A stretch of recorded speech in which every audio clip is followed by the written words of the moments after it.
نو ډاکټر صاحب زموږ سره څنګه چې دولت خان صاحب خبره وکړه زموږ سره په یو کالج کې په 1988 کې هغه تغبیر کالج انټر کالج جوړ شو هلته د هغې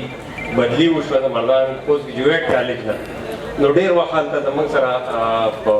کالج کې دغه تېر شو او د کالج نه علاوه بیا زموږ او د هغې دومره نږدې تعلق او هغه غمخادي جوړه شوه چې تر اوسه پورې هغه رشته زموږ قایمه ده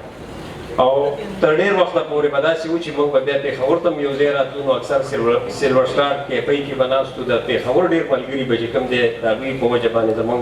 د هغوی سره ملاقاتونه کېدل خو ما ته یو ورځ تپوس وکړو ما یې صابر صاحب تاسو شاعري خو چې شروع کړې ده نو کوم وخت نه هم شروع کړي او تاسو ته خپل لومړی شعر یاد دی نو هغه ما ته یو شعر ووایي چې ما ته په یو شعر یادېږي چې لومړی سکول کې موږ وو په هغې کې ما دا شعر لیکلی و چې وینه چې توی شي انقلاب راولي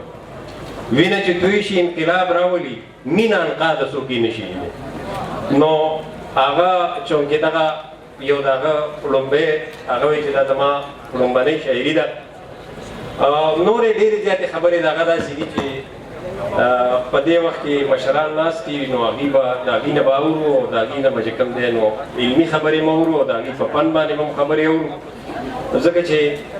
په فن باندې خبرې کول مشران ناست دي استادان ناست دي هغوی به کوي ډېره مننه ستاسو او بس خپل عزیزي زموږ دلته تاسو چې قبوله کوئ